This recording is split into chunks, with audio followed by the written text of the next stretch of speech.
Bueno, la vez pasada habíamos hablado entonces que habían diferentes tipos de transportadores en la cadena respiratoria o cadena transportadora de electrones, ¿verdad? Este, entonces, por ejemplo, cuando tenemos eh, pues el lado de la matriz mitocondrial, tenemos el NAD en su forma reducida. Él le transfiere los electrones al complejo 1, ¿verdad? Y ahí va pasando por este conjunto de transportadores con un transporte de protones hacia el espacio intermembranal, ¿verdad? Eh, Él lo transfiere a la ubiquinona, que lo pasa al complejo 3, que también hace una transferencia de protones al espacio intermembrana. Después pasa un conjunto de citocromos y después pasa al complejo 4, ¿verdad? Que también transfiere un conjunto de protones al espacio intermembrana y finalmente se los da al oxígeno, ¿verdad? Que los transforma en agua. En el caso del complejo 2, se utiliza, bueno, es un poquito diferente. No pasan, no pasan por el complejo 1 y van directamente al ubiquinol, ¿verdad? Para continuar con este proceso. Eso es así en términos muy generales. Dice acá que las reacciones de transferencia de electrones se realizan a alta velocidad por estar los transportadores de electrones incorporados en la membrana interna, restringidos en sus movimientos y asociados entre sí. ¿Alguien va a preguntar algo?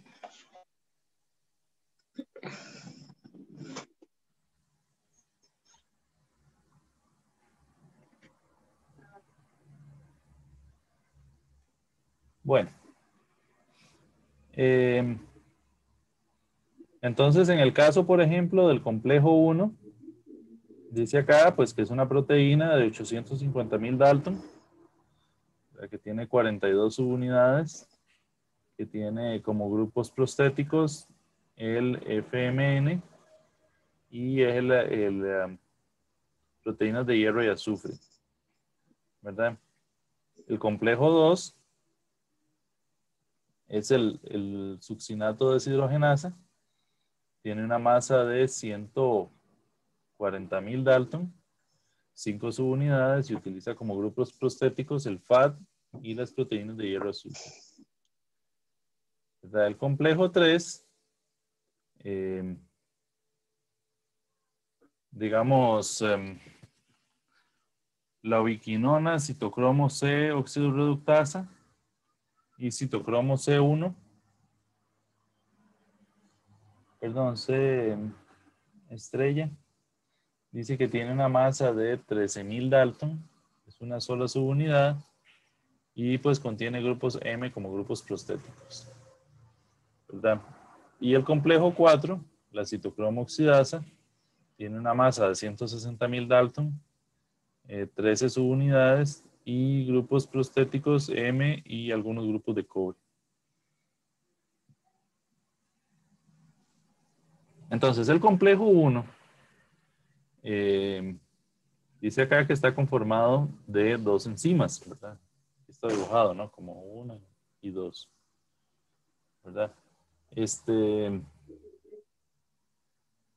la, el NAD, el NADH de deshidrogenasa y el NADH ubiquinona óxido reductasa, ¿verdad? Entonces, pues la deshidrogenasa pues sería el primero, ¿verdad? Que retira pues, los electrones del NAD y lo vuelve a su forma oxidada, ¿verdad?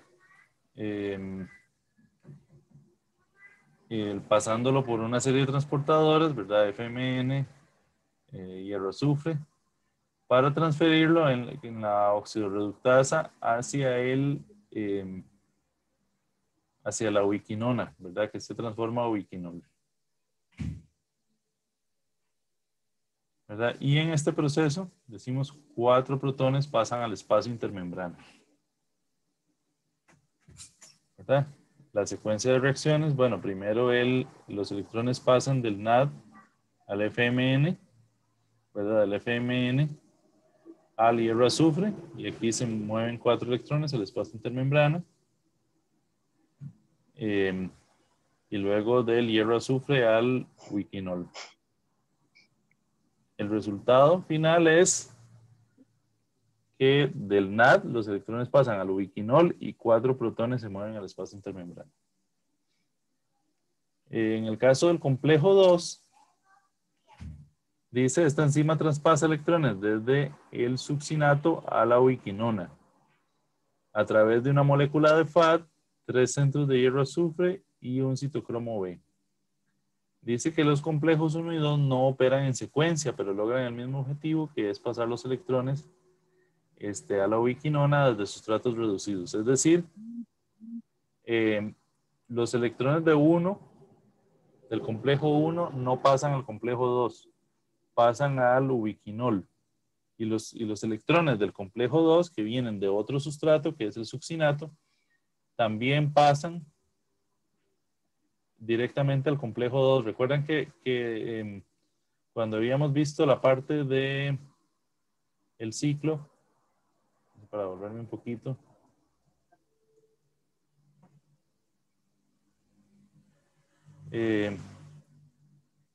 acá del succinato al fumarato, habíamos hablado de que el FAD pasa a FAD2. Pues este FAD es el FAD que está presente en ese transportador, como este proceso es mitocondrial, ese paso de pasar de succinato a fumarato y de transferir el FAD al FAD reducido ocurre en el complejo 2, ¿verdad? Por eso, digamos, no operan en secuencia, sino que el complejo 2 cataliza pues esa reacción. En el caso del complejo 2, bueno, ahí ustedes tienen el succinato que se transforma a fumarato reduciendo un FAD, ¿verdad? Y el FAD los transfiere a una ubiquinona para convertirlos en ubiquinol. Luego tenemos el complejo 3. El complejo 3 dice que usa transportadores de sulfuro de hierro, así como grupos M de los citocromos B, BH y C1.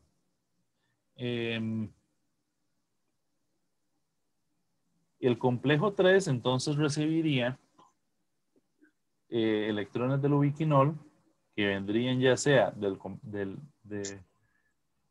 NAD a través del complejo 1 o del FAD a través del complejo 2.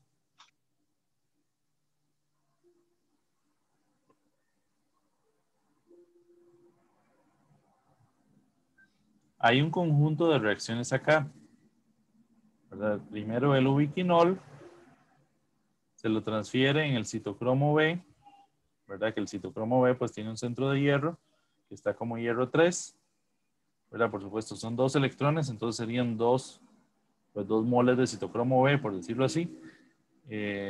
2 centros de hierro pasan a hierro 2, ¿verdad? Y ocurre el movimiento de 2H más al espacio intermembrana, ¿verdad? Estos 2 hierros, a su vez, lo transfieren a otro centro de hierro, pero ahora de una proteína de hierro azufre, ¿verdad? Que estaba como hierro 3 y se convierte a hierro 2, ¿verdad? Y por supuesto el citocromo B entonces se vuelve a convertir en hierro 3.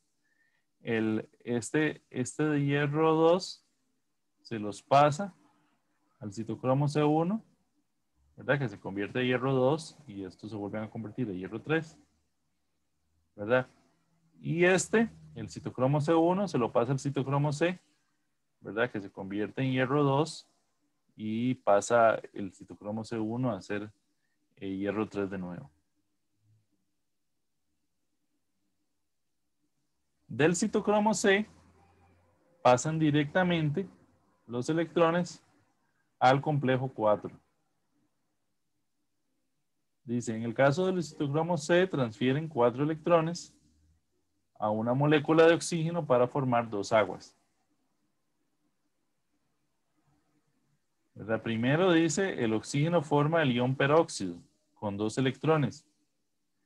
Y luego otros 2 lo llevan a la forma final, que sería el ion óxido. El citocromo, La citocromo oxidasa interviene en átomos de cobre y grupos M. Entonces, la secuencia de reacciones es más o menos así. Esto venía de un citocromo C, ¿verdad? El citocromo C es el que estaba en la forma reducida. Él se lo va a pasar a un citocromo A3, ¿verdad? Que tiene un centro de cobre, el cual estaba oxidado, ¿verdad? Entonces, este va a pasar a su forma reducida, ¿verdad? Perdón, a la forma reducida, como cobre 1. Mientras que el citocromo se vuelve a oxidar, ¿verdad? Y hay además el transporte de 2 electrones de la parte interna al espacio intermembrana, ¿verdad? Luego, ese citocromo, que está en su forma reducida, se va a combinar con una molécula, con media molécula de oxígeno, por decirlo así, para formar agua, digamos, le va a transferir los electrones al agua, al oxígeno, que va a ser el aceptor final. Y el citocromo se vuelve a oxidar, ¿verdad? Entonces, en términos globales, 2 citocromos reducidos, 4 electrones, perdón, 4 protones del espacio interno se combinan con medio oxígeno para dar los citocromos oxidados, ¿verdad? 2 electrones en el espacio intermembrana y 2 electrones se consumen para formar agua. Vamos a ver, vamos a...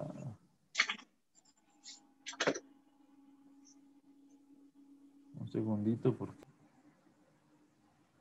Ok. Entonces, los electrones se transfirieron al agua, perdón, al oxígeno para formar agua. Y en su paso, lo único que hemos hecho es en esta parte de la mitocondria, a ver dónde está, otra vez el dibujito de la mitocondria, ¿verdad? En el espacio intermembrana, es decir, fuera de la membrana interna de la mitocondria, pero dentro de la membrana externa, acá.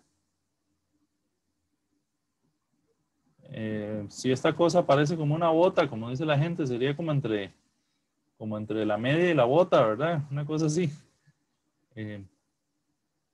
O cómo decirlo, en el espacio que es entre el pie y el zapato, se han bombeado un montón de protones, de H+, ¿verdad? Proveniente de la energía que se va extrayendo de esa cantidad de reacciones de oxidación-reducción. Entonces, todo eso pasa al complejo 5. El complejo 5 se le llama la ATP sintasa. La ATP sintasa, pues, es una especie de ligasa que hace una reacción muy, muy particular. Toma ADP y fósforo inorgánico, es decir, un grupo fosfato, y los pega. Y es como un tipo de, ¿cómo decir?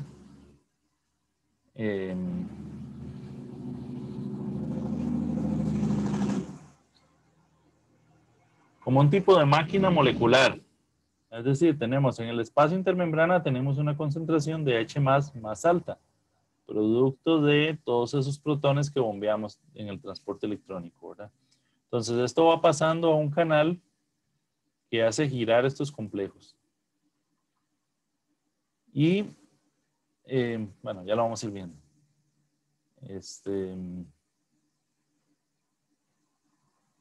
Bueno, esto es como un... Bueno, en general el movimiento de esto lo que va a hacer es tomar un ADP y un fósforo inorgánico y pegarlo para formar un ATP.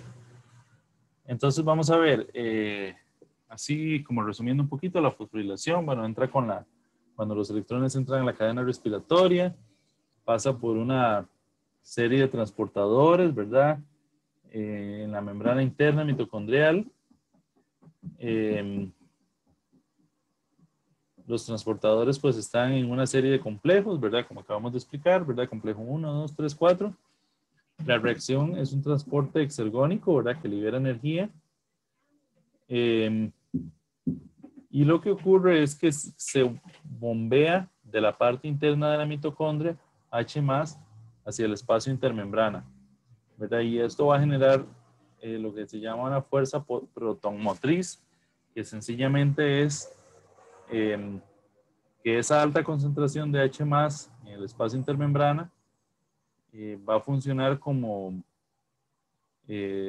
pues por gradiente de concentración, va como a activar esa bomba, ese trompo que es el complejo 5, para que realice la síntesis, ¿verdad? Entonces, otra vez en términos generales, dice que por cada dos electrones transferidos al oxígeno, 4 H+ son bombeados por el complejo 1, 4 H+ son bombeados por el complejo 3 y 2 H+ por el complejo 4, ¿verdad? Dice que todos ellos del lado mitocondrial hacia el espacio intermembrana. Entonces, diríamos que de todo este proceso, por cada NAD, ¿verdad? Tenemos 11 electrones del espacio interno más medio oxígeno para dar una agua, el NAD oxidado, y 10 protones en el espacio intermembrana. Aquí falta uno, ¿verdad? Debieran de ser 12, porque en el oxígeno se forman 2.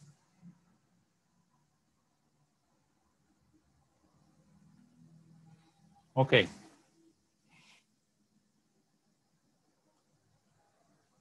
Entonces, ahí, bueno, hay una diferencia de potencial, ¿verdad? Producto de la diferencia de concentración, ¿verdad? Dice la membrana mitocondrial interna separa dos compartimientos,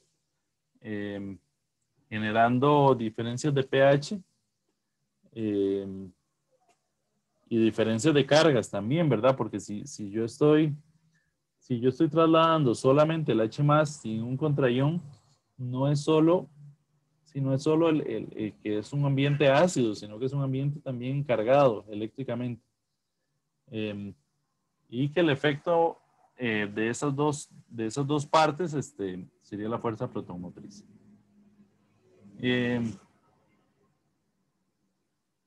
Entonces, bueno, ¿cómo el gradiente electroquímico se transforma en ATP?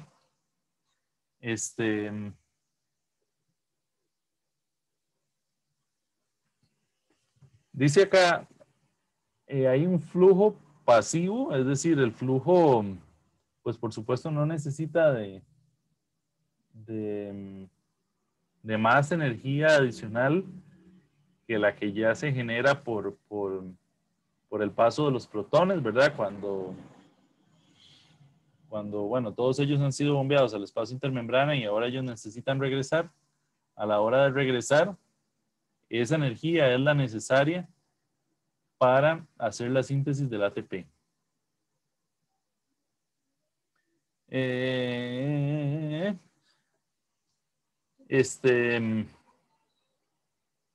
Hay varias subunidades, ¿verdad? ¿Cómo decirlo? Tenemos, si ustedes ven esta cabeza, se alternan unas unidades alfa, que hay 3 de ellas, con unas unidades beta. Entonces, ellas hacen, ¿cómo decir? Como un cambio de conformación, ¿verdad? En el cual 2 de ellas están abiertas para recibir los sustratos y después se cierran para hacer la reacción, ¿verdad? Y después se liberan. Y esta parte de acá, pues, ¿cómo decir? Es como un tope en el trompo, ¿verdad? Eso es como un trompo que va girando y ese es como, ¿verdad? Como un tope que está ahí.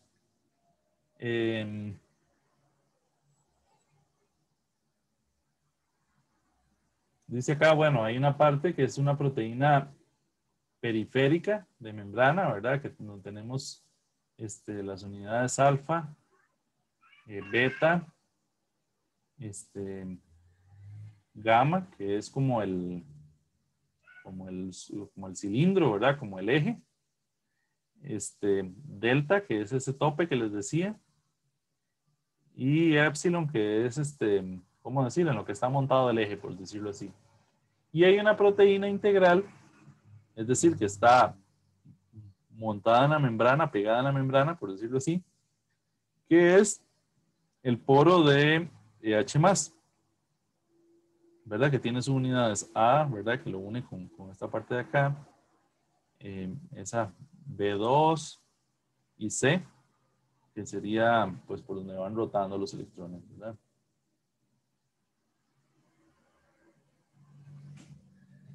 Dice acá que la translocación de H+ a través del poro F0 provoca que el cilindro de la subunidad C y la subunidad gamma roten alrededor del eje, ¿verdad? Es como una especie de engrane, ¿verdad? Como una especie de, ¿cómo decir?, de molino, ¿verdad? La concentración de H+ va girando aquí a lo largo de esta parte que dice C y va haciendo que toda esa máquina vaya como dando vueltas. Y como les decía, bueno, hay un cambio de conformación que se da en la subunidad beta, ¿verdad? En la cual se recibe el ADP y el fósforo inorgánico, los sustratos, se genera el ATP y en el cambio de concentración pues se libera. Perdón, el cambio de conformación. Dice que el proceso endergónico de rotación es impulsado por el proceso exergónico de el H+. Entonces era lo que decíamos, la energía de esos protones regresar al espacio interno es lo que hace esa rotación. ¿Verdad? Dice que el acoplamiento no es químico, sino electroquímico y físico. Es decir, es realmente como una maquinita molecular que agarra las moléculas y las pega, por decirlo de alguna manera. ¿Verdad? Y pues eso sería. Así es como se transforma, que no sé por qué no lo mencioné por ahí, pero se transforma una unidad de glucosa al haber pasado por el proceso de, ¿cómo se llama? Glucólisis y fosforilación oxidativa, llega a generar alrededor de 30-32 ATP, ¿verdad? Acoplado, digamos, este proceso que ocurre en la parte intermembrana con el proceso que ocurre pues en el citosol de la parte de la glucólisis. Y otra cosa que me faltó mencionar, bueno, y el ciclo de Krebs, ¿verdad? Que ocurre en la mitocondria. Otra parte que me faltó mencionar fue que cuando hablábamos del complejo 5, en el caso de varias de las bacterias, ese complejo está en la membrana, ¿verdad? Por ejemplo, aquí dice que esto está en la membrana interna de la mitocondria o en la membrana interna de las bacterias gram negativas. Entonces, esto un poco también soporta como esa teoría de que las mitocondrias posiblemente evolucionaron de una bacteria o de algún microorganismo que se logró alojar en una célula más grande y que se especializó en esta parte de respiración exclusivamente, ¿verdad? Pero en varias bacterias que realizan respiración, ellas